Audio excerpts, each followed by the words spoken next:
यदा यदा हि धर्मस्य ग्लानिर्भवति भारत। आदरणीय मित्रों, जय मां धरती। आज का विषय है कि क्या राजनीति में आना चाहिए वैश्य को, शूद्र को, ब्राह्मण को। मेरा एक शब्द में उत्तर है नहीं। राजनीति किसी भी शूद्र, वैश्य और ब्राह्मण के लिए है ही नहीं।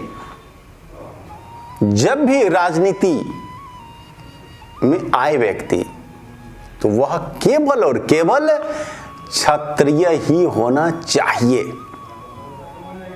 क्योंकि परमात्मा ने क्षत्रिय को ही राजनीति के लिए, राज्य के लिए, शासन व्यवस्था को दुरुस्त बनाने और उसे चलाने के लिए बनाया है। तो अब आपका हो सकता है प्रश्न कि भाई आप कैसी बातें कर रहे हैं, जातिवादी बातें कर रहे हैं। नहीं, मैं जातिवादी बातें नहीं कर रहा हूं। आपने जो समझा है अब तक ये ब्राह्मण, क्षत्रिय, वैश्य और शूद्रों को, वह अलग तरह से समझा है, और मैं जो समझा रहा हूं वह शास्त्रीय बातें समझा रहा हूं। देखिए, मानवीय चेतना को 4 भागों में बांटा गया है। पहला वो है चेतना शूद्र की। शूद्र अर्थात जिसे अपनी शरीर भर की समझ हो, केवल जीना मात्र चाहता हो, उसके जीवन का उद्देश्य बस जीना है, किसी भी तरह से जी लेना है। जो ऐसी सोच वाला व्यक्ति है उसे क्या कहते हैं? शूद्र।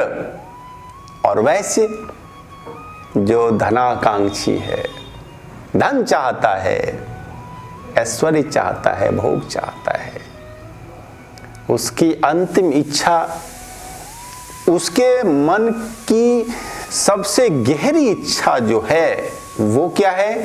धन, वैभव। उसको कहते हैं वैश्य।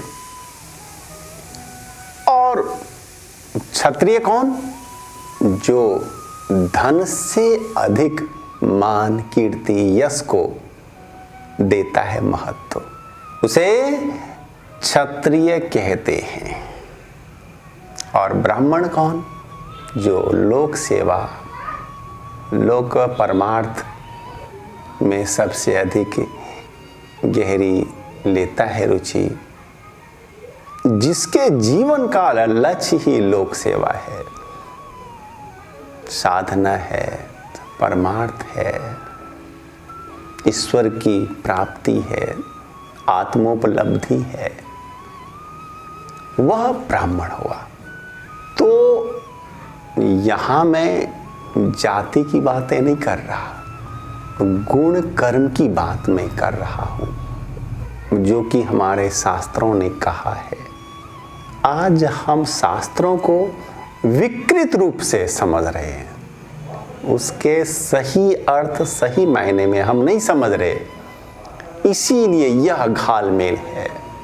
भगवान श्री कृष्ण ने गीता में कहा है, चातुर्वर्ण्यम मया सृष्टम गुण कर्म विभागशः। चातुर्वर्ण्यम मया सृष्टम गुण कर्म विभागशः। भगवान ने क्या कहा कि मैंने 4 वर्णों की रचना की, सृष्टि की, और कैसे की? गुण कर्म विभागशः, गुण और कर्म के विभाग के साथ। तो यहाँ पर गुण और कर्म ही प्रधान है। आपके कौन माता पिता थे, भाई बहन कौन हैं, कौन सा खानदान है, इसकी बात भगवान ने नहीं किया। व्यक्तिगत आपका गुण और आचरण कैसा है, कर्म है कैसा, इसकी बात है, इसकी चर्चा है, इसकी और संकेत है भगवान का। लेकिन आज जो हम समाज में ले रहे हैं अर्थ, खानदान से और माता पिता से, नहीं, रॉन्ग, बिल्कुल गलत। हमने शास्त्र को समझा ही नहीं, वेद क्या कह रहा है उसको समझा ही नहीं। वेद तो हमारा कहता है जन्मना जायते शूद्राः, जन्म से शूद्र होते हैं और संस्कार से ही आप अपने अगले वर्ण को, श्रेष्ठ वर्ण को प्राप्त करते हैं। गुण कर्म संस्कार से ही आप श्रेष्ठ वर्ण को प्राप्त करते हैं।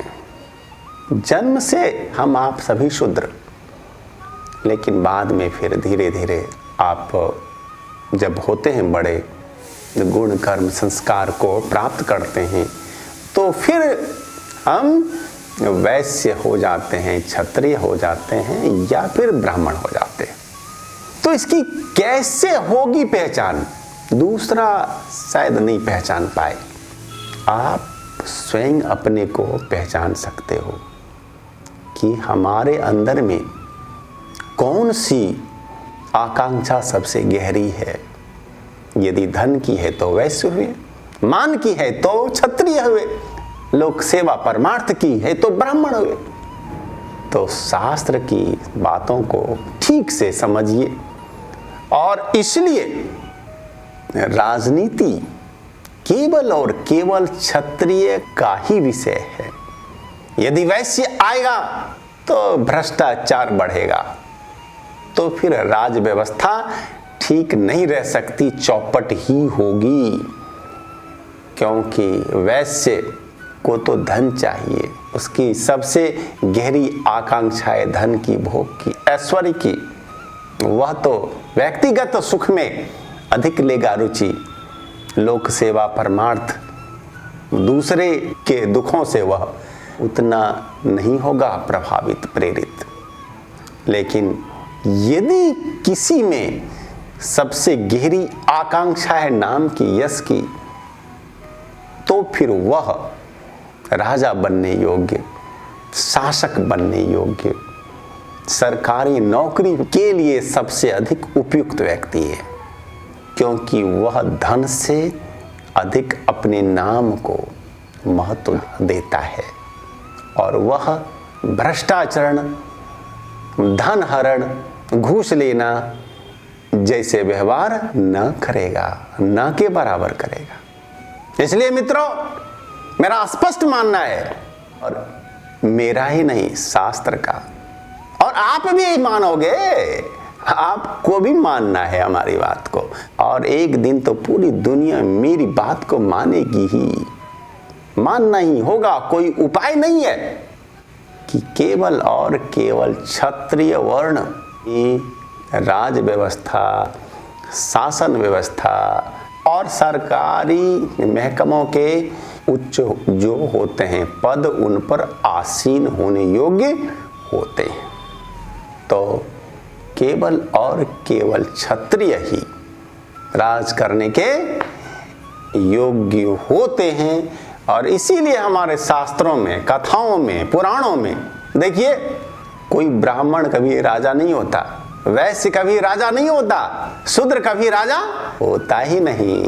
केवल और केवल जो राजा है वह क्षत्रिय ही होता है। और अगर दैव योग से दूसरा बन जाता है राजा कभी, तो फिर वह राज्य हो जाता है पतित, वह गिर जाता है, राज्य व्यवस्था का हो जाता है संपूर्ण रूप से पतन।